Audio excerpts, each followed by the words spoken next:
Voilà, merci d'être resté pour le séminaire, deuxième partie de la matinée.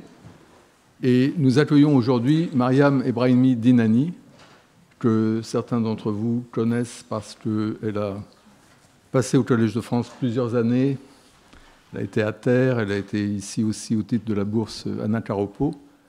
Et il y a eu aussi, à la suite de sa soutenance de thèse, il y a eu un colloque qui s'est déroulé au Collège de France aussi. Et elle va nous parler des recherches qui viennent initialement de sa thèse. Actuellement, elle est postdoctorante à l'Université de Neuchâtel et c'est un plaisir de la retrouver aujourd'hui. Elle va nous parler des actes communicatifs, communicatifs, c'est ça? Oui, en deuxième personne. Mariam, à toi. Merci. Je voudrais d'abord remercier professeur Recanati pour cette invitation. Je suis très honorée et heureuse en même temps d'être ici aujourd'hui. Je voudrais vous amener dans l'univers des actes de langage dans mon exposé, et en particulier des actes de parole ordinaires, c'est-à-dire des actes qu'on accomplit tous les jours en émettant des énoncés et qu'on appelle des actes communicatifs. Et je voudrais m'intéresser à ce que j'appelle des aspects en deuxième personne de la communication. En m'inspirant des conceptions des actes sociaux de deux philosophes, Adolf Reinach et de Thomas Reid, je propose d'introduire une distinction au sein de la catégorie des actes communicatifs entre ceux qui sont essentiellement sociaux ou en deuxième personne et ceux qui ne le sont pas. J'adopterai le concept d'acte communicatif en deuxième personne comme catégorie fondamentale dans la classification des actes communicatifs. Et je vais essayer de mettre en évidence les bénéfices qu'il y a à fonder cette classification sur les aspects en deuxième personne de la communication. Alors, pour entrer en matière, je commence par un propos introductif sur la distinction en théorie des actes de parole entre les actes communicatifs et les actes conventionnels, juste pour poser la fondation. Ensuite, je vous propose la notion des actes sociaux telle qu'elle a été conçue par Reinach et par Reid. Sur la base de cette notion des actes sociaux, ensuite j'introduis une distinction au sein de la catégorie des actes communicatifs entre ceux qui sont en deuxième personne et ceux qui ne le sont pas. Et je conclus par quelques remarques sur la distinction entre les actes communicatifs et conventionnels par laquelle je vais commencer. Alors, dans cette discussion, là, je vais baser ce propos introductif sur sur le débat entre Austin et Searle, Peter Strawson. Dans cette discussion sur les actes illocutoires, Austin fait référence dans un certain nombre de passages sur la nature conventionnelle des actes illocutoires, de tous les actes illocutoires. Juste pour rappel, les actes illocutoires sont des actes qu'on performe in locution, illocutoire, c'est-à-dire en produisant des énoncés dans la parole, comme promettre, asserter, avertir, informer, nommer, nier, admettre, etc. etc. Alors l'idée d'Austin, c'est que les actes illocutoires sont établis par convention et prennent effet de manière conventionnelle. Dans un autre endroit, il dit qu'un acte illocutoire est un acte accompli en conformité avec une convention. Il est constitué par une convention. Alors donc on voit tous les mots soulignés qui insistent la nature conventionnelle des actes illocutoires chez Austin.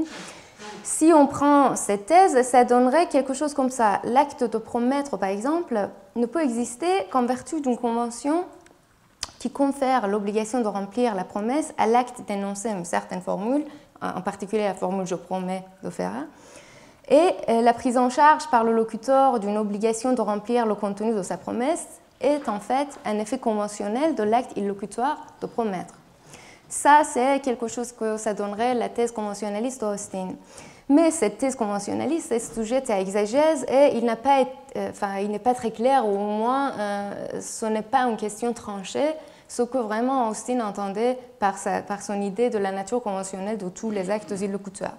Ceci n'est pas très important pour mon propos ici. La thèse non conventionnaliste de Peter Strawson, qui a été formulée contre Austin, cette thèse-là est plus claire et je vais m'intéresser à ça maintenant. Alors, Comme il a été bien connu dans les débats sur les actes de parole, Strawson a notoirement contesté la doctrine d'Austin sur la nature conventionnelle de tous les actes illocutoires. Il a soutenu avec force que si certains actes sont conventionnels, d'autres ne le sont pas. Alors, selon Strawson, les actes conventionnels sont des actes qui reposent sur des conventions extralinguistiques ou sociales pour leur exécution réussie, alors que les actes communicatifs ou non conventionnels sont des actes qui ne dépendent pas des conventions extralinguistiques ou sociales pour leur performance et leur instantiation. Alors, par exemple, rendre un verdict de culpabilité, déclarer un couple mari et femme, ou encore baptiser quelqu'un au nom de Dieu dans l'Église, etc., tous ces actes-là sont des actes conventionnels parce qu'ils ne peuvent être exécutés que conformément à des procédures conventionnelles ou institutionnelles spécifiques qui sont associées au procès dans les tribunaux ou aux cérémonies de mariage. En revanche, des actes comme conseiller, avertir et demander sont des actes de parole ordinaires de tous les jours que nous pouvons accomplir en émettant des énoncés sans que ce soit en conformité avec une convention spécifique de quelque sorte que nous réalisons des instances de ces actes-là. C'est-à-dire, pour la performance des actes, pour la réalisation des actes communicatifs ou non conventionnels, il n'y a pas besoin qu'on suive une certaine convention ou agir en conformité avec une certaine convention sociale. L'idée, en termes simples, c'est que quand je communique quelque chose à vous, j'ai une intention communicative. Pour simplifier, j'ai l'intention de vous communiquer cette même chose. Et la communication réussit, et par là, l'acte communicatif est exécuté avec succès.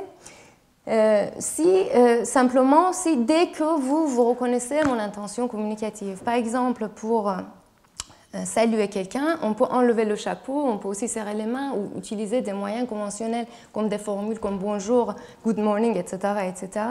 Mais on peut très bien utiliser des moyens non conventionnels et parvenir malgré tout à accomplir l'acte de saluer simplement en amenant l'autre personne à reconnaître notre intention communicative. Aucune procédure conventionnelle n'est donc requise pour réussir à accomplir cet acte, l'acte de saluer.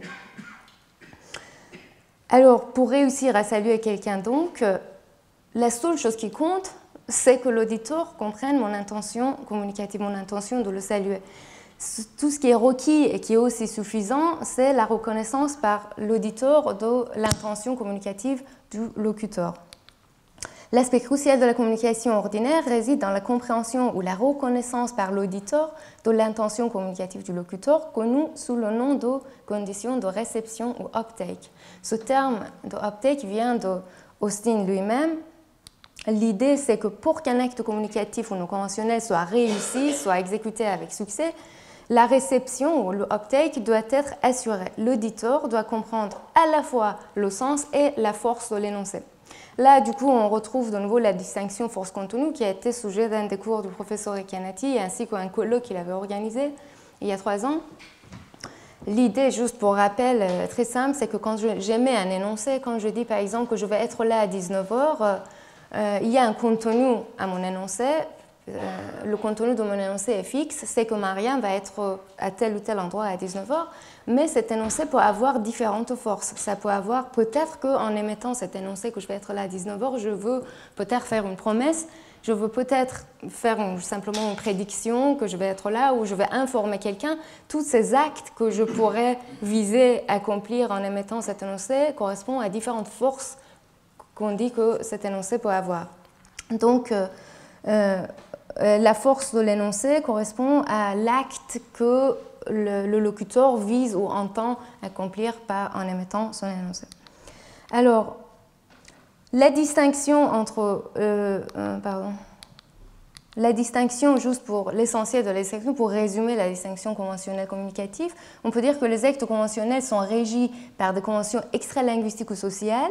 Ils ne peuvent être accomplis que dans un cadre institutionnel ou conventionnel. En revanche, les actes communicatifs ou non conventionnels sont uniquement régis par la condition de réception. Je suis un peu en train de simplifier. Leur réalisation dépend d'un mécanisme de reconnaissance d'intention. La distinction entre les actes communicatifs et les actes conventionnels a été largement reconnue dans la littérature depuis Strawson avec des modifications et des amendements.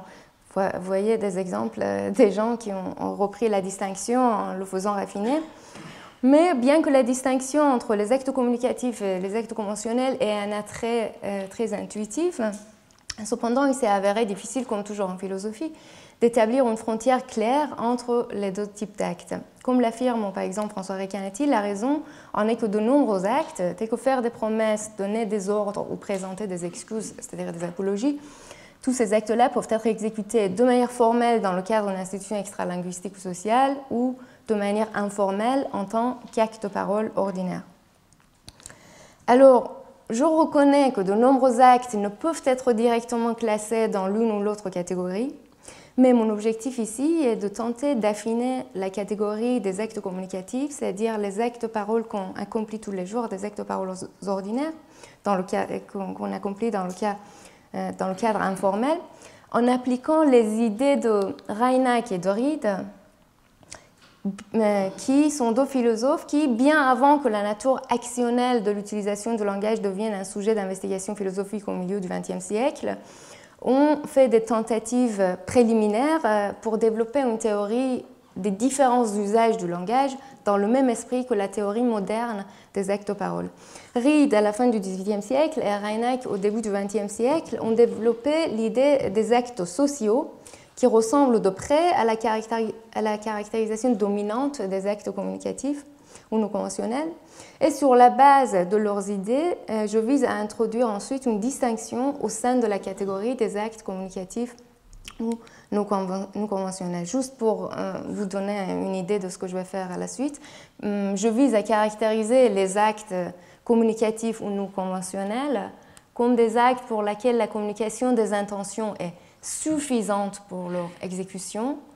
Et à l'intérieur de cette catégorie que je caractérise de cette manière en termes de suffisance de reconnaissance d'intention, à l'intérieur de cette catégorie, je distingue entre des actes pour lesquels la communication des intentions est aussi nécessaire à leur exécution et des actes, d'autre part, pour lesquels la communication des intentions n'est pas nécessaire à leur exécution. Maintenant, laissez-moi commencer par l'idée des actes sociaux de Reinach et Reid. Dans sa monographie de 1913, Les fondements a priori du droit civil, Reinach développe cette théorie des actes sociaux. Il définit les actes sociaux comme des actes spontanés qui ont besoin d'être entendus. Qu'est-ce que c'est que les actes spontanés ?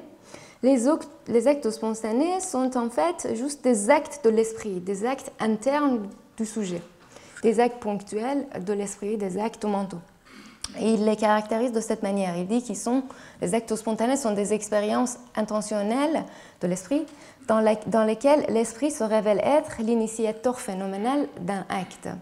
Par exemple, juste pour vous dire, les actes spontanés, ce sont juste des agirs de l'esprit. Ce ne sont pas des états mentaux, mais des actes mentaux. Alors, par exemple, prendre une résolution est un acte spontané par opposition au simple fait d'avoir une résolution. Le fait d'avoir une résolution, c'est un simple état, tandis que prendre une résolution renvoie à un acte du jeu ou de l'esprit, un acte mental ponctuel du sujet.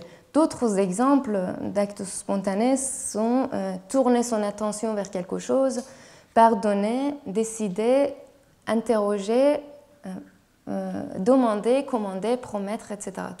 Tous ces exemples sont des exemples d'actes de l'esprit chez Reinach. Alors, mais on a vu que les actes sociaux sont des actes spontanés qui sont une sous-catégorie d'actes spontanés, c'est-à-dire des actes spontanés qui ont besoin d'être entendus. Alors, donc, comment on peut caractériser cette sous-catégorie ? Reinach dit que parmi les actes spontanés, il y en a certains, comme pardonner et décider, qui peuvent être accomplis de manière purement interne, c'est-à-dire sans avoir besoin de tourner vers une autre personne pour s'annoncer à elle. Certes, on peut communiquer nos décisions et notre pardon à quelqu'un, non seulement verbalement, mais aussi en faisant des gestes ou des expressions faciales. Mais le point, c'est que les actes de décider et de pardonner, même si on peut les exprimer, ils sont complets en eux-mêmes en soi. c'est-à-dire qu'ils n'ont pas besoin d'être communiqués pour être accomplis. Ce sont des actes internes de l'esprit. Ils n'ont pas besoin d'être annoncés à quelqu'un. On peut pardonner quelqu'un même s'il ne comprend pas qu'on est en train de le pardonner. Et il dit à ce propos que la décision peut se conclure de manière purement interne et peut rester en soi sans manifestation extérieure d'aucune sorte. En revanche, certains d'autres actes spontanés, tels que informer, commander et promettre, ces actes-là ne peuvent pas être accomplis entièrement à l'intérieur. Ils ont besoin d'être entendus, dans le sens précis où ils doivent être saisis par un autre sujet, par un destinataire. Alors, cette notion c'est là qu'on retrouve l'idée des actes qui ont besoin, des actes spontanés qui ont besoin d'être entendus. La notion d'entendre, Vernehmen, qui a donné lieu à Vernehmen, a besoin de Vernehmen, c'est traduit par entendre, mais il ne veut pas dire entendre juste par les oreilles. Hein, c'est un entendement, disons, conscient. Il est employé le terme pour faire référence à une compréhension de la part du destinataire de ce qui lui est adressé par le sujet qui exécute l'acte. Dans la traduction française, on trouve aussi l'occurrence de perception. On dit quelquefois la nécessité d'une perception. Mais vous avez compris, être entendu, ce n'est pas vraiment perçu, c'est juste... je vais donner différentes formulations que Reinach utilise pour caractériser cette notion d'avoir besoin d'être entendu tout de suite. Mais laissez-moi juste donner certains exemples. Ce sont ces actes-là, les actes qui ont besoin d'être entendus dans ce sens, qui sont des actes sociaux. Des exemples sont promettre, commander, demander, informer, avertir, répondre. Tous ces actes-là, selon Reinach, ont besoin d'être adressés à quelqu'un et réceptionnés par cette personne de manière consciente. Donc, d'autres formulations qu'il utilise, c'est le besoin d'être dirigé vers une autre personne afin de s'adresser à elle et d'atteindre le sujet auquel il est destiné est intrinsèque aux actes sociaux. Dans un autre endroit, il dit que le destinataire doit prendre connaissance de l'acte ou s'en rendre compte. La version anglaise, c'est « consciously take in », qui est, je pense, très parlant. Il ne suffit pas que le destinataire perçoive les manifestations externes, qu'il entende les mots sans les comprendre. Et dans la version anglaise, il y a aussi cette expression « it penetrates the other ». L'idée, c'est que l'acte devrait atteindre dans l'esprit du destinataire. Mais dans la conception de Reinach, l'expression extérieure par le langage ou tout autre moyen de communication comme les gestes, celle-ci, l'expression extérieure, n'est pas essentielle aux actes sociaux en tant que tels. C'est juste une condition humaine, c'est simplement une condition humaine que, puisque nous ne sommes pas capables de lire dans l'esprit des autres, de l'un des autres, il doit y avoir une expression extérieure par laquelle nous saisissons les expériences mentales des autres. En effet, ce qui est essentiel aux actes sociaux, c'est simplement que le sujet qui les réalise doit se tourner vers un autre sujet afin de faire connaître l'acte à ce dernier. Le besoin d'expression extérieure, c'est simplement nécessaire lorsqu'on est en train de réaliser les actes sociaux entre les êtres humains.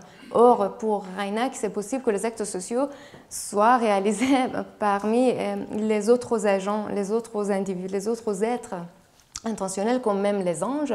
Et là, par exemple, les anges n'auraient pas besoin d'expression extérieure, c'est simplement nécessaire dans le cas où ça se réalise entre les êtres humains. Et le signe de ça, qui est, je pense, intéressant, c'est qu'une prière silencieuse qui se tourne vers Dieu et qui tend à s'adresser à lui est un acte social qui ne comporte aucune expression extérieure. Là, ce n'est pas entre les êtres humains, mais entre un être humain et un Dieu. Donc, il n'y a pas besoin de l'expression extérieure. Alors, maintenant, regardons comment Reid caractérise les actes sociaux. Reid, plus d'un siècle avant Reinach, il introduit une distinction entre ce qu'il appelle les opérations ou les actes solitaires et sociaux de l'esprit humain, qui, comme vous pouvez deviner, ça ressemble vraiment drastiquement. Il a une forte ressemblance avec la distinction faite par Reinach entre les actes internes de l'esprit et les actes sociaux. Les actes solitaires sont des actes qui peuvent être réalisés par un homme en solitude. Par exemple, juger, désirer ou raisonner sont des actes qui peuvent exister et être complets à l'intérieur du sujet sans être exprimés. Il n'y a pas besoin pour juger, raisonner ou désirer qu'il y ait une expression. En revanche, des actes qu'il appelle des actes sociaux sont des opérations qui ne peuvent exister sans l'intervention d'un autre être intelligent. Et ils ont besoin d'être exprimés par une partie et d'être connus, c'est-à-dire de nouveau saisis, par un autre être à qui elles sont adressées. Les exemples ici sont commander, demander, témoigner et promettre, un peu comme l'avait fait Reinach. L'idée, c'est que tandis que des actes solitaires peuvent exister et être complets sans être exprimés, il est dans la nature des actes sociaux qui ne peuvent exister que par une communication de pensée à quelque être intelligent. Et intelligent, ça veut dire qu'il y a un être qui pourrait saisir et comprendre le contenu de l'acte. Alors, Reid, de sa part, considère que l'expression extrait, parce que vous voyez qu'il dit sans être exprimé, là pour Reid, les actes sociaux sont des actes qui sont exclusifs aux êtres humains et parce que c'est exclusif aux êtres humains, et parce que les êtres humains justement n'ont pas accès à leurs expériences psychiques les uns des autres. Donc, selon Reid, l'expression est essentielle aux actes sociaux parce que nous sommes des humains et parce que les actes sociaux ne sont réalisés que parmi les êtres humains. Alors, donc, pour récapituler, les deux auteurs, demander, informer, commander et promettre, sont des exemples d'actes sociaux qui doivent être annoncés à et saisis par une autre personne pour leur accomplissement. Ces actes possèdent un aspect social de manière inhérente. Ils sont sociaux par leur essence. À ce propos, Reid soutient que les actes sociaux ne sont pas composés d'actes solitaires et de leurs expressions. On ne peut pas faire réduire les actes sociaux aux actes internes plus une expression. Plutôt, en tant que transaction sociale entre deux parties, chaque acte social constitue un tout communicatif auquel les deux parties sont indispensables. Et l'expression d'un acte social ne peut être séparée de l'acte lui-même. Les actes sociaux sont sociaux de par leur nature même. De même, Reinach soutient que lorsqu'il est accompli entre les êtres humains, un acte social n'est pas divisé en un acte interne indépendant et son expression extérieure accidentelle ou facultative. Chaque acte social constitue un seul et unique acte. Un acte social ne peut être accompli sans être annoncé à une autre partie. En fait, il est accompli par l'annonce elle-même. Par exemple, la promesse n'est pas un acte interne de l'esprit qui plus une expression supplémentaire. Ce n'est pas une déclaration d'intention ou une déclaration de volonté ou toute autre expérience interne qui a été exprimée. Au contraire, c'est un acte social distinctif de l'esprit qui ne peut être accompli que dans l'acte même de son annonce et ne peut exister avant d'être annoncé à quelqu'un d'autre. Non seulement les actes sociaux sont sociaux de par leur essence, mais aussi et surtout, pour les deux auteurs, les actes sociaux sont possibles indépendamment d'existence des structures conventionnelles ou de cadres institutionnels. Ils peuvent exister précédemment aux structures conventionnelles ou institutionnelles. Alors, à ce propos, Reinach soutient que les actes sociaux sont régis par ce qu'il appelle des lois essentielles. Des lois essentielles ou des vérités essentielles sont des vérités générales et nécessaires qui sont fondées sur la nature même des actes sociaux. Si je voudrais vous prendre un exemple d'une loi essentielle chez Reinach, dans le cas de promesse, une des lois essentielles, c'est qu'une promesse engendre une obligation pour le promettant et une créance pour le bénéficiaire de la promesse. Celle-ci, cette vérité à propos des promesses, pour Reinach, c'est une loi essentielle, c'est-à-dire qu'elle est fondée, cette vérité est fondée sur la nature même de l'acte de promesse. Et donc, elle est valide indépendamment des attitudes et des décisions humaines. Ces lois essentielles ne sont pas des créations de législateurs, ni établies par des conventions ou des accords humains. De manière intéressante, Reinach considère que les actes sociaux sont régis par des lois essentielles. Il y a des vérités qui viennent de la nature même de ces actes-là. Et ces actes-là constituent un mécanisme d'interaction sociale. Or, pour connaître des structures institutionnelles, il faut au préalable qu'il y ait un mécanisme d'interaction sociale. Donc, les institutions culturelles et les structures conventionnelles elles-mêmes sont basées sur un mécanisme d'interaction sociale qui est régi par des vérités essentielles ou lois essentielles. Reid, de sa part, considère que la capacité de mener des opérations sociales fait partie intégrante de la constitution de l'esprit humain. Et alors, elle préexiste les structures conventionnelles et institutionnelles. En particulier, elles préexistent l'invention des langues naturelles comme français, anglais, etc. L'idée, c'est que si les êtres humains selon Reed, ont cette capacité de manière, disons, innée, comme faisant partie intégrante de leur constitution, ils sont capables de mener des actes sociaux, des interactions sociales entre eux. Et ce mécanisme de nouveau d'interaction, qui est une capacité innée, ces données, ça préexiste les structures conventionnelles et en particulier l'invention des langues. Et si les êtres humains n'avaient pas été initialement dotés de la capacité pour mener des échanges sociaux, aucun accord n'aurait pu être conclu entre les hommes, aucun enseignement n'aurait pas été possible parce que chaque enseignement, selon Reed, présuppose un langage entre l'enseignant et l'enseigné, et aucune langue n'aurait pu être inventée en premier lieu.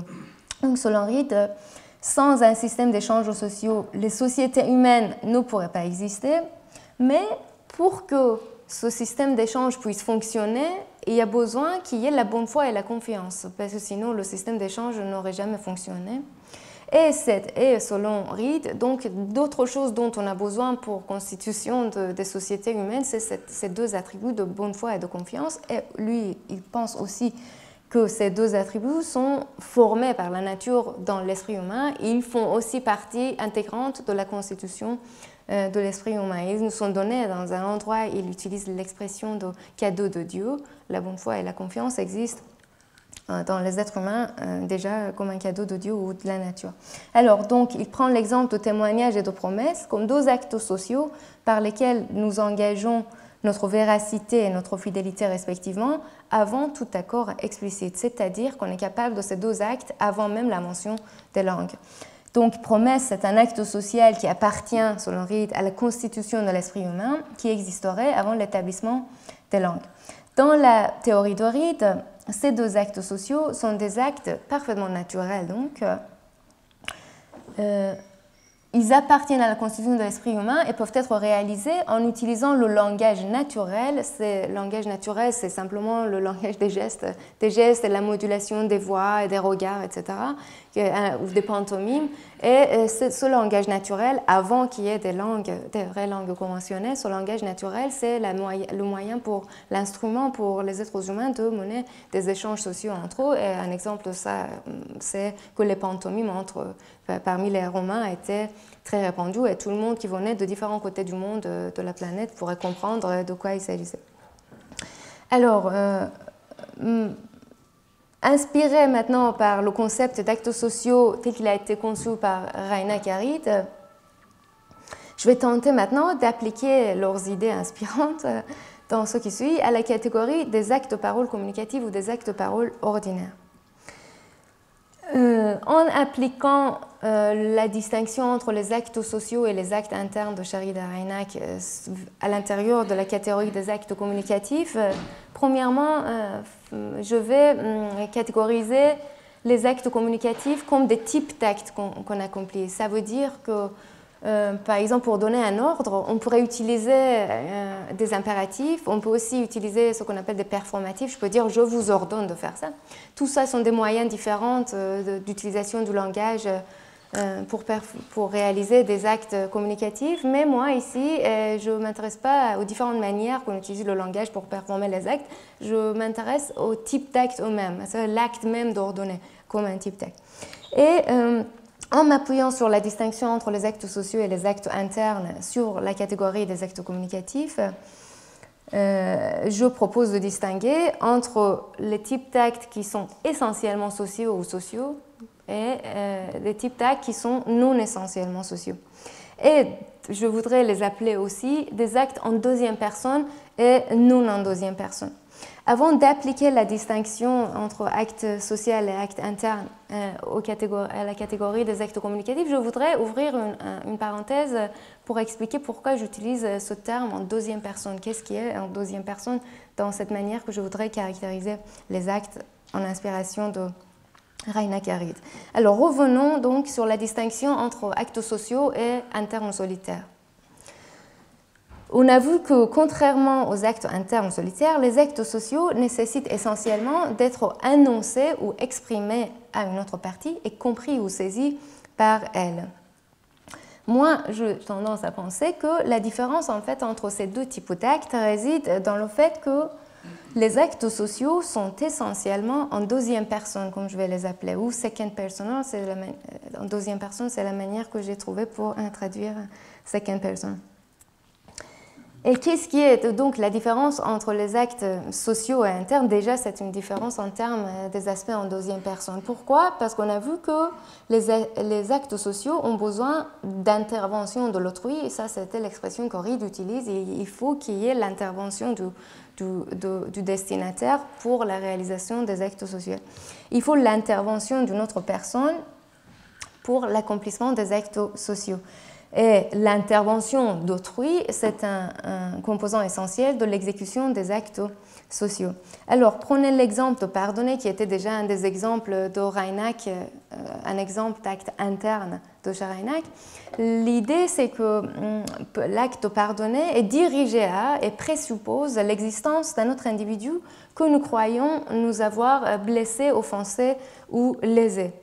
Donc, ça présuppose l'existence d'un autre individu, l'acte de pardonner. Mais l'acte de pardonner n'est pas un acte social, comme on a vu chez Reinach aussi. Ce n'est pas un acte social parce que cet autre individu n'a pas besoin d'intervenir pour la réalisation de l'acte de pardonner. Par exemple, pour que Marie pardonne Jo, Jo n'a pas besoin d'intervenir. Marie pourrait pardonner Jo même si Jo est en coma ou même s'il est mort. Donc, pardonner n'est pas un acte essentiellement social parce qu'il ne faut pas qu'il y ait l'intervention d'autrui pour sa réalisation même, pour sa possibilité même. D'autres exemples des actes qui présupposent l'existence d'autrui mais qui ne sont pas des actes sociaux, c'est comme traîner quelqu'un à la station, assassiner et accuser. À chaque fois, ça présuppose qu'il y ait un autre individu, mais l'intervention de l'autrui n'est pas requise pour la réalisation de l'acte. Alors,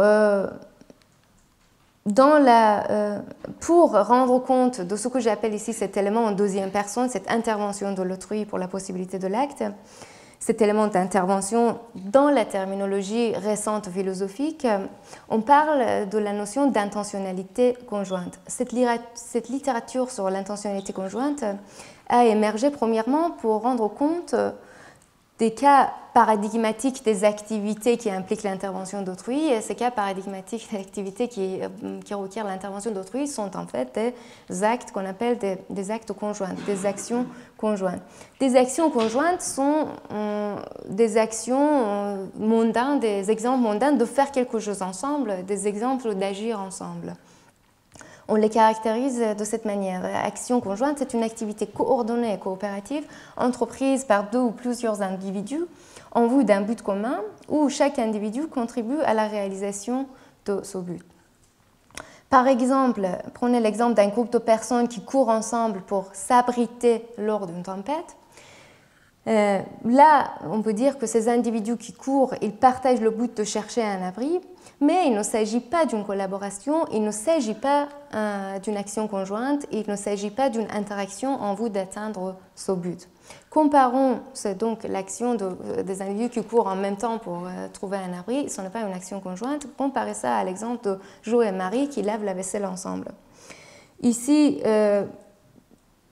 lorsque Jo et Marie décident de laver la vaisselle ensemble, le but de chacun, le but est partagé, disons, dans un sens plus fort. Le but de chacun est de laver la vaisselle ensemble avec l'autrui. Il y a un élément d'intervention de l'autrui, il y a quelque chose d'ensemble, et on l'appelle parfois un but conjoint, on dit joint goal.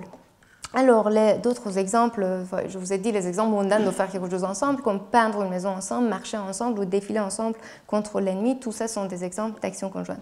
Alors, les philosophes ont proposé diverses théories pour rendre compte de la nature des actions conjointes, pour expliquer ce qui rend une action conjointe ou conjointe. Et toutes ces théories, bien sûr, sont encore sujets de débat. Mais pour rendre compte de l'aspect collaboratif de ces actions conjointes, pour rendre compte du fait qu'il y a une interaction active entre les individus, on parle des attitudes mentales conjointes par extension. On dit par exemple que les individus ont des intentions conjointes ou collectives, ou quelquefois on dit we intentions, Margaret Gilbert, par exemple, de manière connue, elle parle d'engagement conjoint, que les deux individus, quand ils font quelque chose ensemble, ils ont un engagement conjoint, ou joint commitment.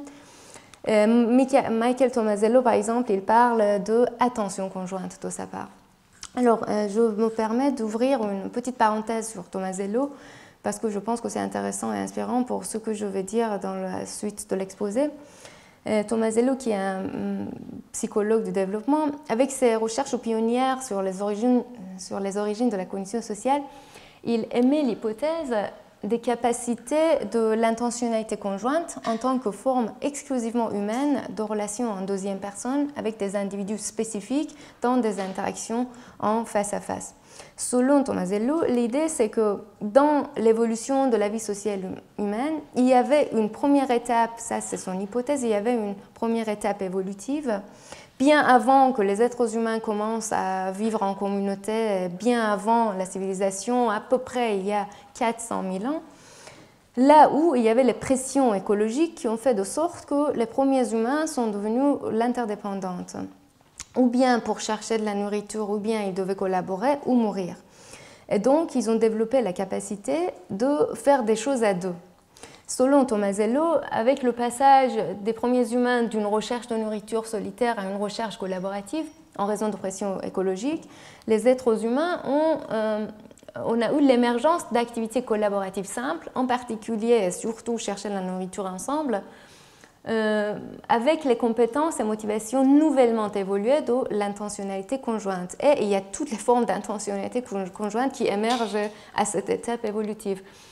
Les êtres humains, les premiers humains sont devenus capables de former un agent pluriel, un joint agent, déjà on a tous les trucs conjoints, un nous avec un autre individu particulier à une occasion donnée vraiment localement dans une courte durée, afin de poursuivre un objectif commun qui était donc la recherche de la nourriture, qui était cette collaboration, c'était structurée par l'attention conjointe, c'est-à-dire que les deux individus portaient leur attention de manière conjointe à un objet qui était pertinent pour leur recherche, par exemple pour leur chasse.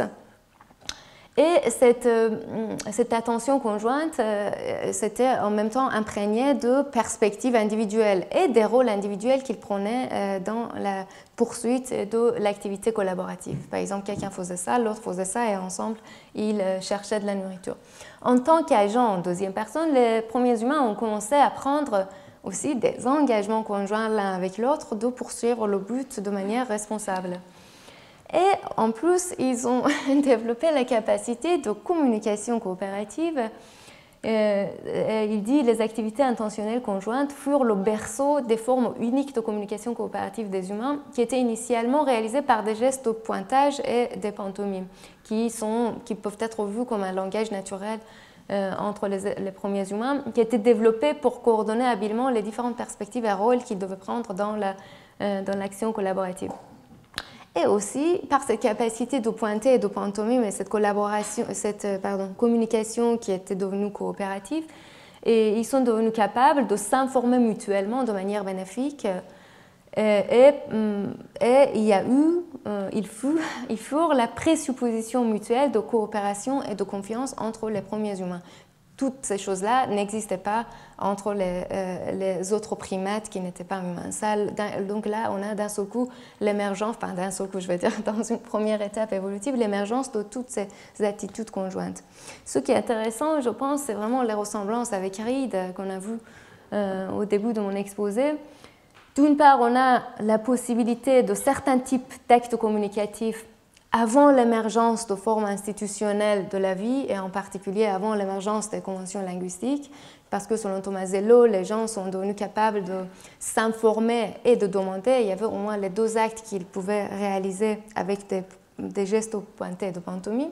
Donc avant même les conventions linguistiques, avant même l'émergence des hommes modernes qui vivaient en groupe. Avant tout ça, on est devenu capable de certaines formes de communication, des actes communicatifs simples, qui d'ailleurs, on trouve ça chez Reid de manière explicite. Aussi, il y a selon Tomasello la présupposition de bonne foi et de confiance avant même l'émergence des structures conventionnelles. Donc tout ça sont pré-institutionnels, toutes ces possibilités, exactement comme Reid les conçoit, sauf que pour Reid, tout ça c'est donné, ce sont des cadeaux de Dieu, et Tomasello en rendre compte en termes évolutionnaires.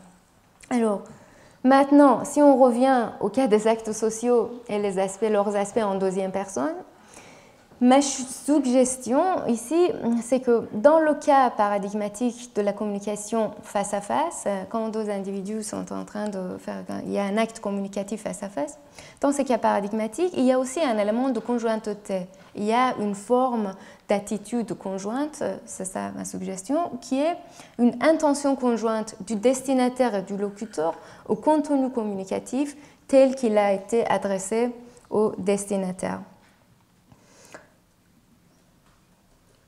L'attention conjointe, donc, quand le locuteur adresse son contenu communicatif au destinataire, les deux portent leur attention de manière conjointe dans le cas paradigmatique, et cette attention conjointe consiste dans le fait que les deux parties portent leur attention chacune au contenu communicatif, et il y a une connaissance mutuelle structurée par des inférences récursives, comme quoi chacun des deux parties sait que l'autrui porte attention, sait que l'autrui porte attention à son attention, et ainsi de suite.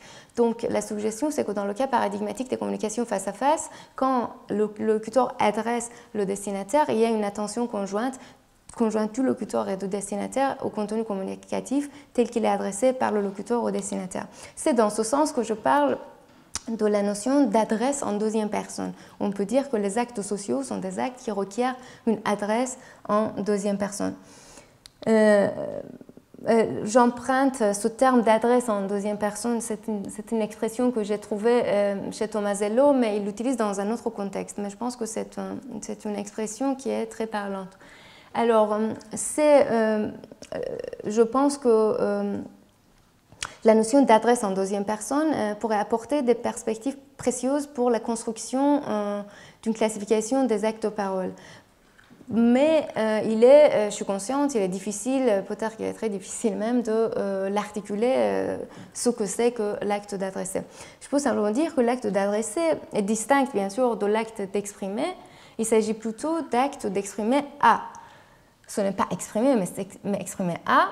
Et on avoue que Reinach et Reid essaient de trouver un moyen de transférer cette notion à nous quand ils disent que l'acte devrait être s'annoncer à, diriger à, tourner vers, adresser à, exprimer à, etc. etc.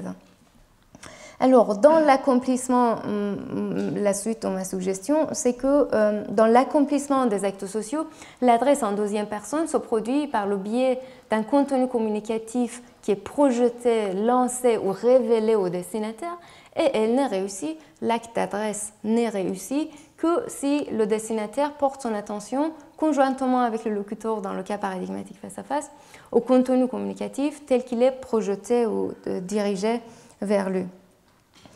Alors, donc, si cet aspect en deuxième personne de la communication, je pense qu'on peut le comprendre en termes de la notion d'adresse. Il y a besoin d'adresse entre le locuteur et le destinataire dans le cas des actes sociaux, et c'est ça cet aspect en deuxième personne des actes sociaux. Et c'est complètement contraire aux actes internes qui n'ont pas besoin d'être adressés à un destinataire. Donc, la condition d'adresse rend compte de l'aspect en deuxième personne des actes sociaux. Mais comme nous l'avons vu précédemment, tant Reinach que Reid parlent aussi d'une deuxième condition, de la condition de saisie. Selon eux, la simple condition d'adresse ne suffit pas pour la réalisation réussie d'un acte social. L'adresse ne suffit pas parce que, selon les deux auteurs, on ne peut pas promettre quelque chose à une personne si on sait que cette personne ne va pas prendre connaissance de l'acte de promesse lui-même. Donc, même si la notion d'adresse peut nous faire rendre compte de l'aspect en deuxième personne des actes sociaux qui est distinct chez ces actes-là, quand même, il faut pour la réalisation réussie de ces actes la condition de saisie. Et cette condition de saisie ressemble beaucoup à la condition de réception qu'on trouve chez Austin, la condition de réception au uptake. Et il y a beaucoup de commentateurs, presque la plupart des commentateurs de Reinach-Harried rend explicite cette ressemblance entre la condition de réception chez Austin et chez Reinach-Harried. Moi, je pense que ces deux aspects, l'aspect de adresse qui rend en compte de l'aspect en deuxième personne de ces actes plus l'aspect de saisie, sont deux conditions qui, ensemble, garantissent la réalisation réussie des actes sociaux. Mais pour qu'on puisse s'aligner plus avec la terminologie dominante des actes de parole modernes, on peut simplement différencier entre les actes sociaux et les actes internes en termes de la notion de communication pour s'aligner, faciliter l'exposé et s'aligner avec la terminologie récente. Dans ce cas, on peut dire que alors qu'un acte interne, comme conclure, peut être accompli même si l'individu qui l'accomplit s'est rendu seul sur une île déserte, la communication avec un destinataire fait partie intégrante de l'exécution des actes sociaux. Ces actes, en vertu de leur essence, requièrent la communication. Maintenant, avec cette terminologie de communication, si enfin j'applique la distinction entre les actes sociaux et les actes internes sur la catégorie des actes communicatifs, je propose de distinguer entre les actes communicatifs qui sont essentiellement sociaux ou en deuxième personne et les actes communicatifs qui ne sont pas essentiellement sociaux, qui sont non en deuxième personne. Tandis que les actes essentiellement sociaux sont de sorte que communication à un destinataire est nécessaire à leur exécution, alors que les actes non essentiellement sociaux sont de sorte qu'il n'est pas nécessaire à leur accomplissement qu'ils soient communiqués à un destinataire. Tandis que promettre, informer, demander, avertir et commander sont des actes communicatifs en deuxième personne. Des exemples comme prédire, deviner, conclure, s'interroger, admettre, qui sont tous des exemples d'actes de parole communicatifs ordinaires, eux, ils font partie des actes communicatifs non essentiellement sociaux. Néanmoins, les deux groupes d'actes, en tant qu'actes de parole ordinaire, peuvent être réalisés par la communication des intentions. Donc, on peut dire que la communication est suffisante pour les deux. Je caractérise donc les actes communicatifs ou non conventionnels, c'est de cette manière que je les caractérise, comme ceux pour lesquels la communication des intentions est suffisante pour leur accomplissement. Ce sont des actes que nous pouvons réaliser avec succès par le biais de la communication. Et au sein de la catégorie de ces actes communicatifs, je fais la distinction entre les actes pour lesquels il est également nécessaire qu'ils soient communiqués à un destinataire pour leur exécution et ceux pour lesquels la communication d'intention n'est pas nécessaire. Alors, puisque les actes non essentiellement sociaux n'ont pas besoin de la communication à une autre personne pour leur accomplissement, alors a fortiori, ils ne requièrent pas que le destinataire saisisse quel acte le locuteur a l'intention de réaliser pour que le locuteur puisse le réaliser. En d'autres termes, dans cette taxonomie-là des actes communicatifs, la réception ou la saisie n'est pas nécessaire à l'accomplissement des actes non sociaux. Mais je voudrais attirer votre attention sur le fait que cette notion la notion de communication réussie sur laquelle fondent les théories modernes, la théorie dominante des actes de parole, il est étroitement lié, la communication réussie est étroitement liée à la condition de réception, à une certaine saisie de la part de l'auditeur du sens et de la force de l'énoncé. Et moi, je pense que cette condition, la condition de réception ou saisie, comprise comme l'exigence pour l'auditeur d'identifier la force de l'énoncé, est trop restrictive en tant que condition générale pour la performance réussie de tous les actes communicatifs. C'est d'ailleurs pourquoi vous voyez que je suis en train de catégoriser les actes communicatifs en deux. Il y en a certains, les actes non essentiellement sociaux, qui n'ont pas besoin de réception, qui n'ont pas besoin d'être saisis par l'auditeur, et je les distingue des actes essentiellement sociaux qui semblent avoir besoin d'une certaine saisie. Et je pense que, par exemple, donc cette condition, la condition de réception ne peut pas s'appliquer à tous les actes communicatifs parce qu'il est vraiment trop restrictif. Par exemple, il y avait Sperber et Wilson qui affirment que tous les actes de parole, c'est pas vrai que tous les actes de parole aient besoin d'être saisis et identifiés comme tels pour être accomplis. Selon Sperber et Wilson, bien qu'un acte comme prédire soit un exemple clair d'un acte de parole ordinaire, il n'a pas vraiment besoin d'être communiqué et identifié comme un acte de prédire pour pouvoir être accompli. Moi, je pense que c'est la même chose avec d'autres exemples comme conclure, blâmer, deviner, s'interroger. Et il y a pour que j'accomplisse ces actes-là, qui peuvent être exemples clairs d'acte-parole, il n'y a pas vraiment que le locuteur, que l'auditeur saisisse quel acte le locuteur a l'intention de réaliser pour que le locuteur réussisse en effet de réaliser ces actes-là. Alors donc, il semble que la manière que j'ai fait, il semble que la distinction entre actes sociaux ou actes non sociaux correspondrait à la distinction entre des actes qui requièrent d'être identifiés comme tels pour être accomplis et des actes qui ne requièrent pas d'être identifiés comme tels pour être accomplis. Et cela est vrai dans une large mesure, car par définition, les actes non sociaux n'ont pas besoin d'être saisis par l'auditeur pour être accomplis. Cependant, je pense que la question de la nécessité pour l'auditeur de saisir la force de l'énoncé, c'est-à-dire d'identifier l'acte en question, peut ressurgir au sein de la catégorie des actes essentiellement sociaux. Donc, même si ces actes non sociaux, bien sûr, a fortiori, n'ont pas besoin d'être saisis, ça, là, c'est pas sûr, hein, je pense comme ça. Parce que si on prend, par exemple, Reinach lui-même, Reinach, il impose la condition générale de saisie sur tous les actes sociaux. Il dit que l'auditeur devrait saisir l'acte, sinon l'acte ne pourrait pas être dit avoir été réalisé. Mais Reinach lui-même, qui caractérise les actes sociaux comme ceux qui doivent être saisis par un destinataire, lui, il considère que l'identification de la force de l'énoncé n'est pas requise pour tous les actes sociaux. Il y a des exemples d'actes sociaux qui, chez Reinach, n'ont pas besoin d'être saisis. Par exemple, promettre, et là, c'est un autre exemple, c'est l'exemple d'informer. Alors que dans le cas d'informer, c'est uniquement le contenu qui est censé être présenté au destinataire et non l'acte d'informer en tant que tel.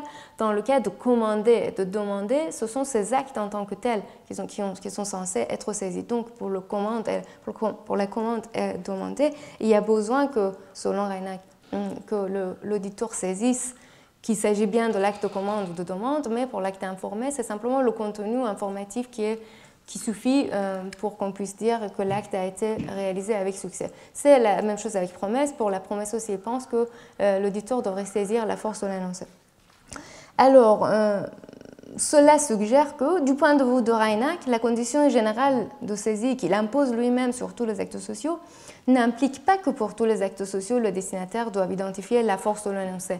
Mais là, donc, il reste quelque peu flou ce que finalement Reinach entend exactement par la condition d'être entendu ou saisi en tant que condition générale pour tous les actes sociaux, si ce n'est pas la condition de la réception.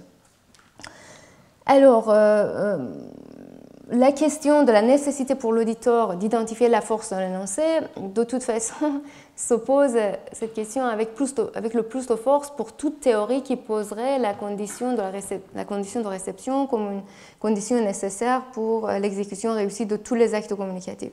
Il n'en reste pas moins que dans la manière que moi j'ai classifié les actes communicatifs ici, l'identification de la force de l'énoncé n'est pas nécessaire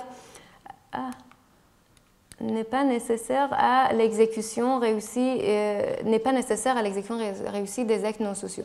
Alors, dans quelle mesure l'identification effective de la force par l'auditeur joue un rôle dans l'exécution réussie d'un acte communicatif serait une question distincte à part entière qui ne se pose pour moi que dans le cas dans la sous-catégorie des actes sociaux. Mais moi, je voudrais rester agnostique sur cette question dans le cas des actes sociaux, parce que cela ne change rien à la validité de ma distinction entre les actes essentiellement sociaux et les actes non essentiellement sociaux, parce que nous pouvons toujours maintenir que contrairement aux actes non sociaux, les actes sociaux sont des actes qui requièrent d'être adressés, c'est toujours cette condition d'adresse, à une autre personne, et c'est tout ce dont on a besoin pour faire la distinction entre les actes sociaux ou deuxième personne et les actes non sociaux.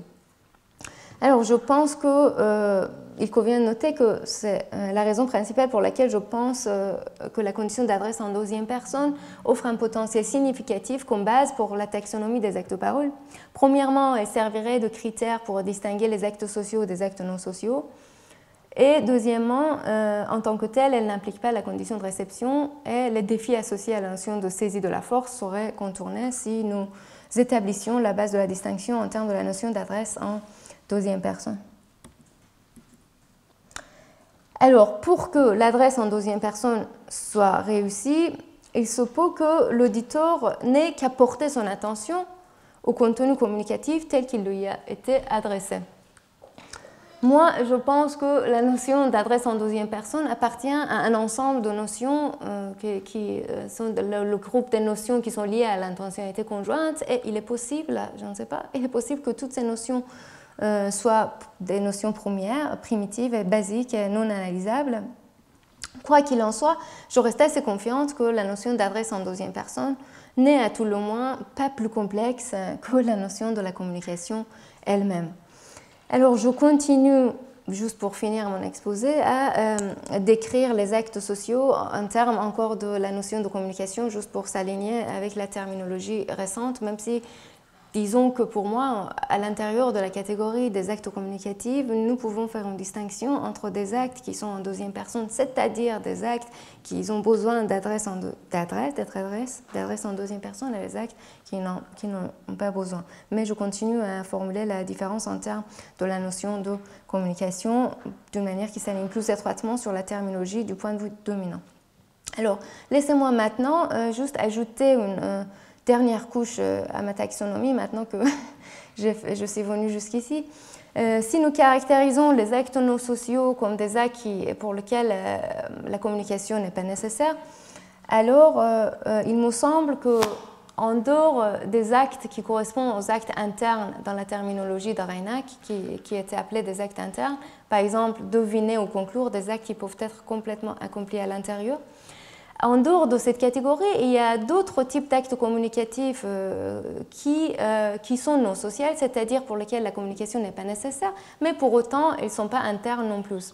Je vais les appeler les actes non internes.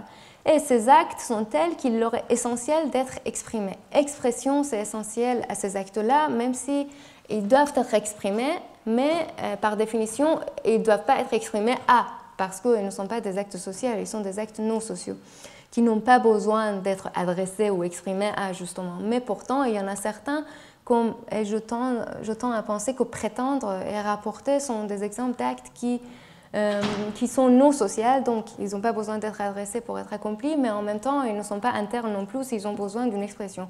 Peut-être que assertion, je pense qu'asserter aussi pourrait appartenir à cette catégorie.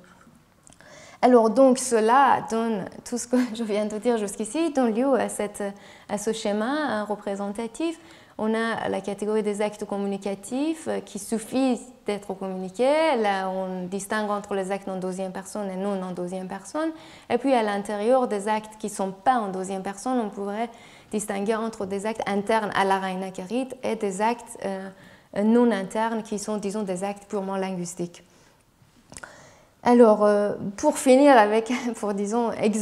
pour faire une exhaustivité sur cette catégorisation, remontons en haut, si nous prenons des actes de parole non conventionnels ou communicatifs comme des actes pour lesquels la communication est simplement suffisante à leur réalisation, on pourrait maintenant les distinguer des actes conventionnels, avec quoi j'ai commencé, des actes conventionnels, et on peut les caractériser comme des actes pour lesquels la communication n'est pas suffisante pour leur accomplissement. L'idée, c'est que ces actes conventionnels, comme annoncer un couple marié-femme, baptisé dans une église, etc., ces actes ne peuvent exister ou être instanciés que dans un contexte où un ensemble de conventions est en place pour spécifier les conditions de leur instantiation. En fait, c'est la condition de leur instantiation qui devrait être, dans cette caractérisation, qui devrait être établie par des conventions à l'opposition avec les actes communicatifs pour lesquels les conditions d'exécution ne sont pas spécifiées par des conventions et ils peuvent être instanciés juste sans appuyer sur des conventions dont le respect compterait comme leur exécution. Alors laissez-moi juste conclure la discussion en faisant de petites remarques parenthétiques sur la distinction entre les actes conventionnels et les actes communicatifs avec lesquels j'ai commencé. L'idée, c'est que le fait que les actes communicatifs ne sont pas conventionnels faites gaffe, ne signifie pas que tous les actes communicatifs en tant que type peuvent exister ou être possibles indépendamment de toute structure institutionnelle ou conventionnelle. C'est-à-dire, même si, là je suis contre Raina Carida qui pensait que les actes sociaux peuvent être accomplis complètement indépendamment de toute structure institutionnelle ou conventionnelle. Même si les instances des actes communicatifs peuvent être réalisées indépendamment de procédures conventionnelles spécifiques ou de cadres institutionnels, le type d'acte lui-même peut présupposer des structures institutionnelles ou conventionnelles préalables pour sa possibilité. Un exemple parlant de ça, c'est exactement le cas de promesse dont ces deux auteurs mettent beaucoup de temps à expliquer. Je pense justement, au contraire de ce qu'ils pensent, que bien qu'une fois que nous possédons le concept de promesse, il soit possible de créer une instance de promesse sans suivre une quelconque convention, la promesse en tant que type présuppose l'existence d'une langue suffisamment riche pour nous permettre la représentation des notions déontiques, en particulier parce que l'acte de promesse engendre une obligation et il faut, pour posséder le concept de promesse, il faut qu'on puisse avoir un langage si riche qui nous permettrait d'avoir le concept d'obligation. Sinon, l'acte de promesse ne serait même pas possible en premier lieu, même si pour son instantiation, il n'y a pas besoin de suivre une quelconque convention. Alors donc, contre Reed, ni la promesse, ni la commande, ni le témoignage qu'il prend comme exemple, si nous prenons le témoignage comme un acte qui nous engage à la vérité de son contenu, ni la promesse, ni la commande, ni le témoignage ne sont des phénomènes naturels, comme il pense, réalisables sans présupposer l'établissement préalable d'une langue permettant de représenter le concept d'une obligation ou d'une créance. Là, je suis contre Reed, mais quand même, on peut donner un peu de charitabilité à lui, et c'est là où je suis pro-Reed et aussi pro-Tomasello. L'idée, c'est que cela n'empêche que le fait qu'il y a plusieurs actes communicatifs qui ont besoin de notions déontiques et donc une langue assez riche pour pouvoir présenter les notions déontiques, ça n'empêche que la capacité pour mener des actes sociaux puisse être une capacité basique et qu'il y ait des actes sociaux tels que l'avertissement ou le menace, même peut-être l'acte informel, qui pourraient exister indépendamment de toute structure institutionnelle ou conventionnelle. Cette deuxième remarque, je passe parce que là, je commence depuis hier soir, je pense que ce n'est pas intéressant.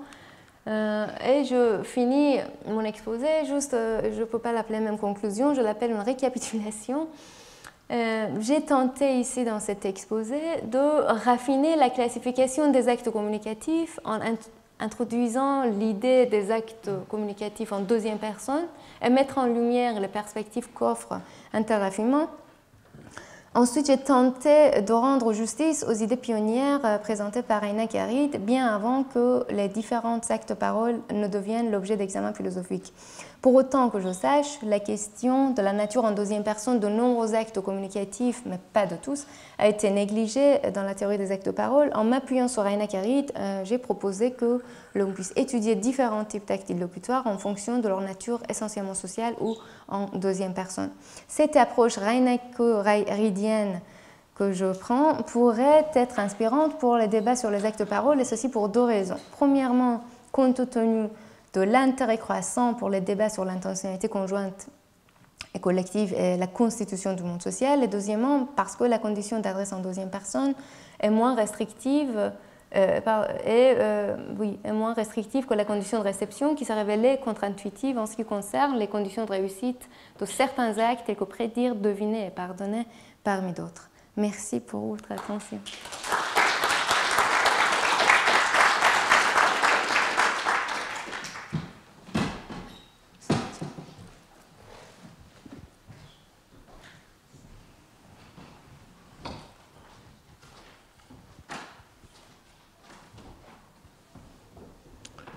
Merci beaucoup, Marianne.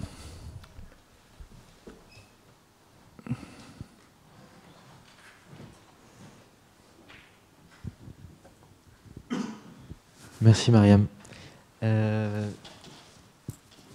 Pour ta définition des actes... Tu m'entends ou pas? Oui, oui. Ouais, ok, pardon, je te regardais le masque. Des actes sociaux, tu faisais appel aux conditions d'accomplissement. Conditions de... Enfin, tu as parlé plusieurs fois d'actes accomplis, d'accomplissement de l'acte, etc. Oui. Mais donc une difficulté, c'est qu'il semble y avoir... Là, c'est mieux? Ouais, ok. Une ambiguïté dans l'accomplissement, puisque un acte peut être accompli au sens où donc c'est un acte. Il y a plein d'actes, sociaux ou pas, qui ont une visée, qui ont un but, et le but peut être atteint. Donc l'acte est couronné de succès, donc il est accompli dans ce sens-là. Mais donc il y a un autre sens où il accomplit l'acte tout simplement au sens où il est exécuté, il a lieu. Au sens où il a lieu, il a été fait, quoi. Oui, oui. Et pour plein de cas, il semble que les conditions d'exécution, les conditions de réussite, de succès sont distinctes. On peut tirer une flèche sans atteindre la cible, tirer un penalty sans marquer le but. Oui, oui. Et donc c'est pertinent pour les actes communicatifs, puisque si la saisie, ça semble clair que ce soit une condition nécessaire pour l'accomplissement au sens de succès des actes communicatifs, ça semble en fait peu plausible pour, comme condition d'accomplissement en tant que condition d'exécution. Je peux t'avoir demandé quelque chose sans que tu aies saisi le contenu ou la force. Et ce que tu reconnais à la fin, mais comment tu te situes par rapport à cette distinction entre conditions d'exécution et conditions de réussite ou de succès, voilà. Oui. Justement, je pense que cette ambiguïté, quelquefois dans le texte philosophique, on parle de l'exécution versus l'exécution réussie, etc.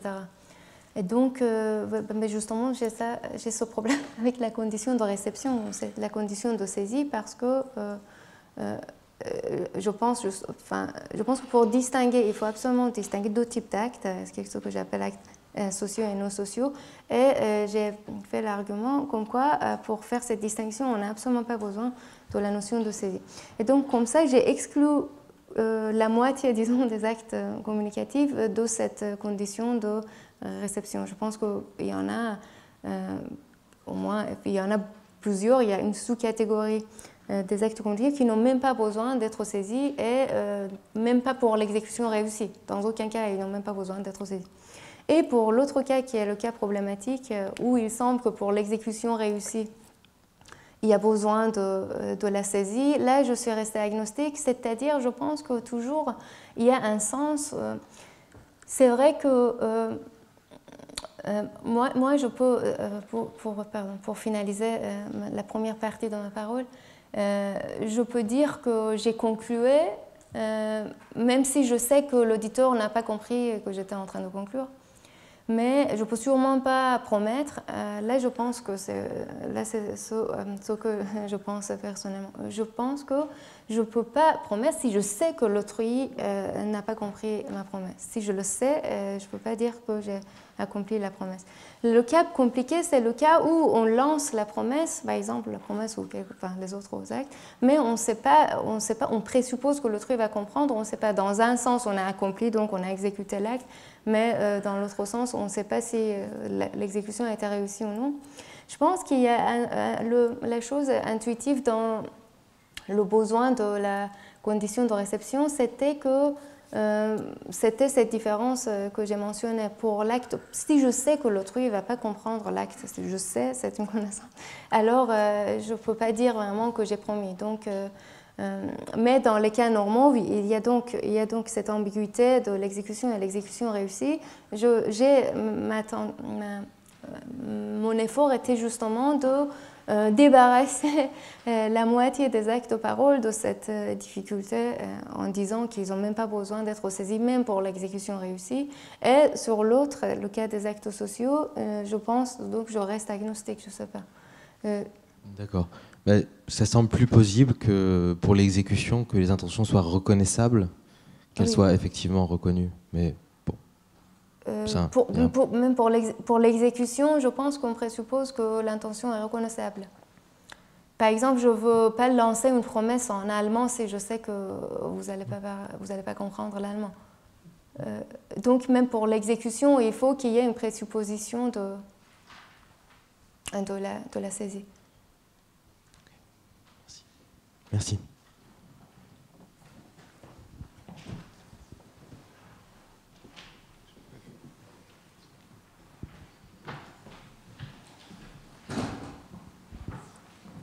Merci beaucoup.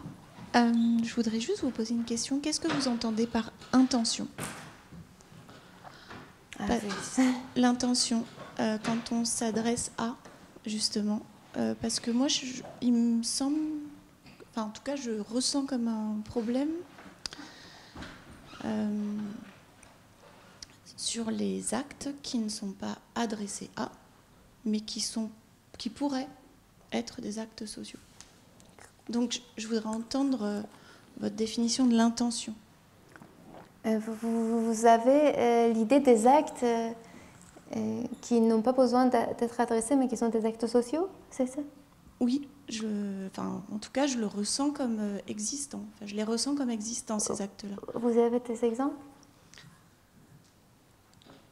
Alors, ça pourrait clarifier ma compréhension de votre exposé. Peut-être que c'est complètement hors sujet, mais l'art, par exemple, un acte artistique qui ne serait adressé à personne, mais qui serait exprimé et qui créerait, en fait, oui. Oui. Alors, moi, dans la catégorie, mon propos était sur la catégorie des actes communicatifs. Les actes communicatifs tels qu'on les entend de manière standard, c'est des actes qu'on réalise par le biais du langage, c'est-à-dire des actes qu'on réalise en parlant, dans la parole. Donc, puisque j'ai restreint la catégorie de mon exposé à la catégorie des actes communicatifs, qui sont donc des actes de parole, des actes qui sont réalisés à travers la parole, alors l'art ne rentre pas dans la catégorie. Donc, c'est un autre type d'acte, mais ce n'est pas un acte communicatif, dans le sens philosophique qui est ici sujet. Donc, dans l'acte de parole, il y a une intention? Oui. Dans ce cadre-là, il y a une intention de s'adresser à, pour dire quelque chose. Oui. Je pense que dans l'acte, l'intention, la manière standard qu'on formule la théorie des actes de parole, c'est en termes d'intention. Oui, on dit que le locuteur a l'intention de, par exemple, exprimer une attitude à l'auditeur ou à l'intention que l'auditeur fasse telle ou telle chose. Par exemple, dans le cas d'une commande, on peut dire que le locuteur a l'intention que le destinataire obéisse, disons, la commande. Donc, oui, on parle tout le temps en termes d'intention. Moi, j'ai parlé en termes d'adresse plutôt. J'ai dit que pour qu'un acte social puisse être accompli, il faut que le locuteur adresse un destinataire. Donc, j'ai essayé de ne pas parler en termes d'intention. Merci beaucoup. Tu as étroitement identifié les actes essentiellement sociaux et les actes en deuxième personne. Et je me demandais ce que tu ferais avec des actes de parole, s'il y en a, dont le succès dépendrait de la compréhension par des tiers, mais pas forcément par la personne à qui l'acte est adressé. Je me disais qu'il y avait peut-être certaines formes d'insultes qui fonctionnaient de cette manière-là, où il était essentiel au succès de l'insulte que les témoins la comprennent comme une insulte, mais pas forcément la personne à laquelle l'insulte serait adressée. Oui. Je suis désolé, je n'ai pas trouvé d'exemple plus sympathique, mais je me demandais comment tu traiterais ce type de cas. Insulter, pour le cas...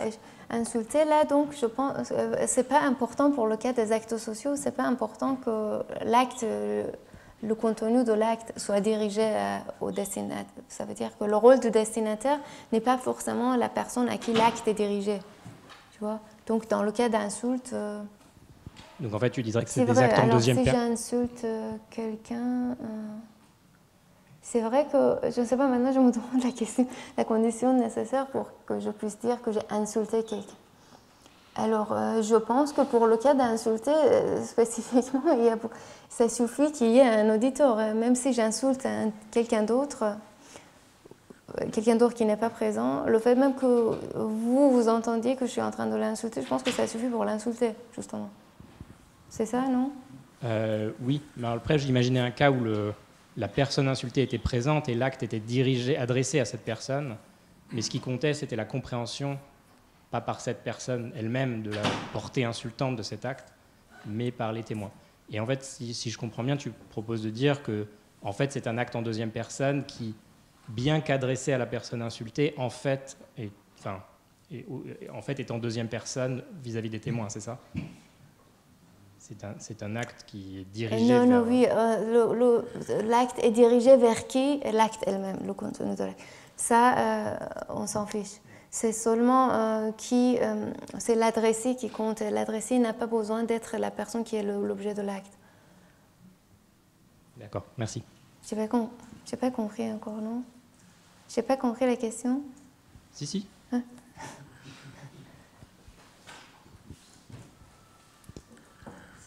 Bonjour, merci pour l'exposé. Dans les actes solitaires, vous avez cité comme exemple juger, désirer, raisonner. Et moi, j'ai ajouté s'interroger, se rappeler, c'est-à-dire une dimension réflexive. Oui. Dès lors que l'acte est situé dans le langage, qui est un cadre conventionnel, et voire même institutionnel, un acte solitaire, donc du type s'interroger, se rappeler, est-ce qu'il n'est pas déjà un acte social dans lequel il y a un moi-même en première personne et un autre en deuxième personne? Par analogie, je pourrais dire un dossier simple de moi-même et un dossier épais de moi-même situé dans l'ici et maintenant qui s'interroge. Voilà, donc est-ce que ce n'est pas toujours un acte social? L'acte de s'interroger quand on l'exprime, c'est ça? Si je m'interroge quand bien même je ne le dis pas à haute voix, Oui. je me interroge. Oui, je pense que... donc, c'est-à-dire que vous êtes vous-même le destinataire, l'auditeur, c'est ça? Je pense que Reinach, par exemple, disait que dans ce cas-là, dans ce genre de cas, on pouvait faire ça, mais c'est un peu artificiel. C'est-à-dire que c'est pour ça qu'ils insistent que le destinataire devrait être quelqu'un en dehors du locuteur. Et je pense qu'il prend l'exemple de commander ou promettre à soi-même, etc. Et il dit que oui, certes, on peut se promettre, mais dans ce cas-là, ne sont pas des cas paradigmatiques, on a pris de manière artificielle nous-mêmes comme un objet et comme un sous-germe. Et c'est différent, il distingue ces actes des actes comme l'amour de soi-même ou self-hatred, haine de soi-même, etc. Il dit que même si on peut se détester, ça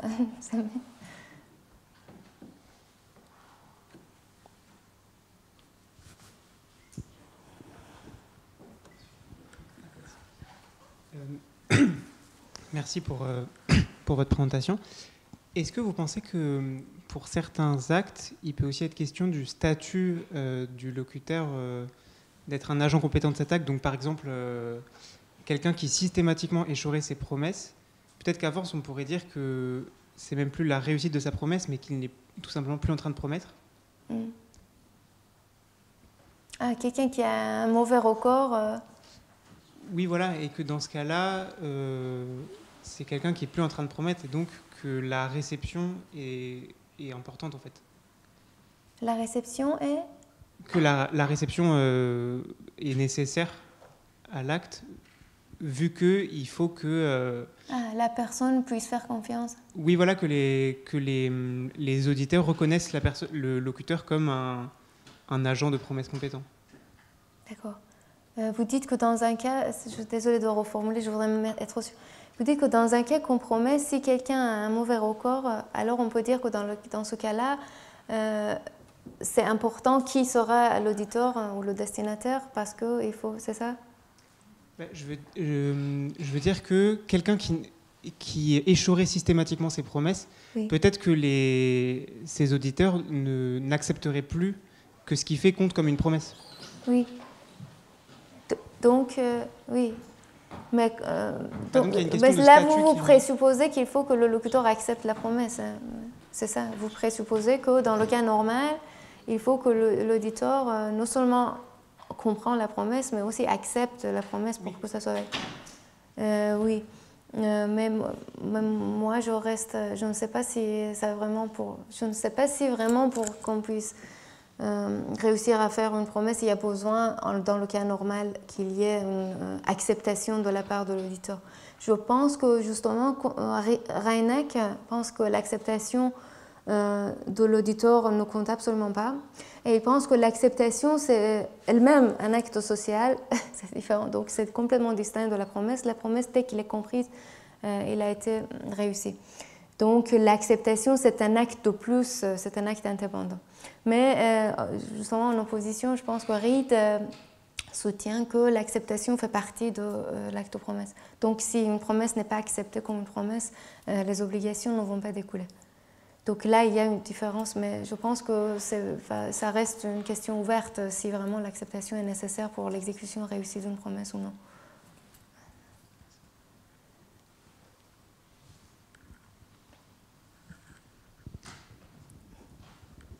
Merci beaucoup pour l'exposé. J'avais simplement une question de clarification. Je crois que c'était ta remarque 1, où tu disais que c'était pas suffisant, si j'ai bien compris, qu'on ait, supposons, des concepts déontiques, imaginons qu'ils soient innés et prélinguistiques, c'est-à-dire qu'on les ait sans avoir le langage public et conventionnel.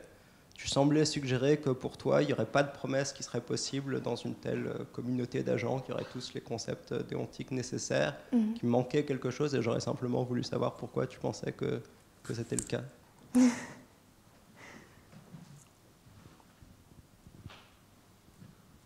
Parce que... pourquoi je pense que le promesse est un des cas qui a besoin d'une langue conventionnelle pour sa possibilité, c'est ça? Si on suppose qu'il y a une question empirique, j'en sais rien, mais imaginons que les concepts déontiques soient en fait prélinguistiques. Imaginons une telle situation. Oui, il faut cette prémisse-là. Voilà. Imaginons donc ça. ta question, c'est pourquoi moi... Est-ce que ta question est pourquoi moi je pense que les concepts déontiques ne sont pas préinstitutionnels? C'est ça ta question? Alors peut-être que tu penses ça en fait. Bon, première question, est-ce que tu penses ça? Si oui, pourquoi tu le penses? Et deuxième question, imaginons que ça soit faux, est-ce que malgré tout on aurait besoin d'un langage public pour pouvoir promettre? Mais moi, je pense que c'est sur la base, de Tomasello que je pense, avant l'établissement des sociétés, je veux dire par société, je veux dire même des groupes de personnes, un groupe petit, même pas une société contemporaine. Mais avant cette étape-là, il n'y a pas de... ce dont nous devenons capables, ce sont des contrats locaux et temporaires à deux personnes. Donc c'est pour ça qu'il y a donc engagement conjoint. Donc engagement conjoint donne lieu à un sens, un sentiment de devoir, vraiment un authentique sentiment de devoir, mais ce n'est pas le sentiment de devoir, ce n'est pas le concept déontique d'obligation. C'est simplement... two-person contract, c'est quelque chose de très local et temporaire. Et qu'absolument, on a besoin pour pouvoir arriver au concept d'obligation tel qu'on peut le représenter, on a besoin d'arriver au niveau plus haut qui est le niveau de l'homme moderne. Donc, je pense maintenant que moi, là, c'est sur base là que je prends la notion. Mais il y a une chose que j'ai ajoutée moi-même, peut-être à tort, c'est que j'ai pensé que pour avoir le concept d'obligation, il faut qu'on ait, pour avoir le concept, il faut qu'il y ait une langue qui contient le concept d'obligation. Et que sans une langue avec qui on pourrait représenter le concept d'obligation, nous aurons seulement une sensation de devoir interpersonnel qui est intériorisé et qui n'est pas conceptualisé. Mais j'ai des doutes que c'est vraiment moi qui ai ajouté ça ou que c'est vraiment implicite dans ce récit-là. Mais oui, je pense que... il faut, pour la promesse, il faut absolument posséder le concept d'obligation. Et je pensais que pour posséder le concept d'obligation, il faut une langue. Moi, je n'ai pas dit une langue conventionnelle, mais j'ai dit une langue assez riche avec qui on pourrait représenter. Mais peut-être que tu as raison, qu'on n'a même pas besoin d'une langue.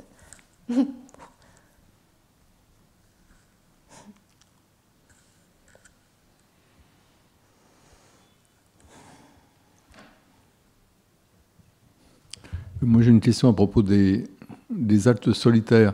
Donc, les actes solitaires, on peut les accomplir hors toute communication. Et quand on les accomplit par la communication, c'est contingent, ce n'est pas quelque chose d'essentiel. Mais qu'est-ce qui empêche de considérer que quand on accomplit ces actes par la communication, on ne les accomplit pas vraiment par la communication, mais plutôt ce sont des cas où on peut faire cette dissociation qu'on ne peut pas faire dans le cas des autres types d'actes, c'est la dissociation entre la chose, l'acte solitaire accompli, et la communication à propos de cet acte. Pourquoi est-ce qu'on ne peut pas dire qu'il y a deux actes dans les cas où on accomplit ces actes par la communication, à savoir l'acte solitaire et l'acte consistant à informer l'auditeur de l'accomplissement de cet acte. Par exemple, si je dis « je devine que telle chose va se passer », on peut dissocier les deux, c'est-à-dire que le sujet y devine, et c'est quelque chose, je ne sais pas si on peut d'ailleurs parler d'un acte dans ce cas, aussi c'est un problème, c'est pas ce que tu as opposé clairement les actes et les états. En tout cas, ici, il semble y avoir deux choses, c'est le fait que le sujet devine telle chose, et le fait qu'il en informe l'autre, mais ce n'est pas comme s'il y avait un unique acte qui était accompli par la communication et qui pourrait être accompli en dehors d'elle.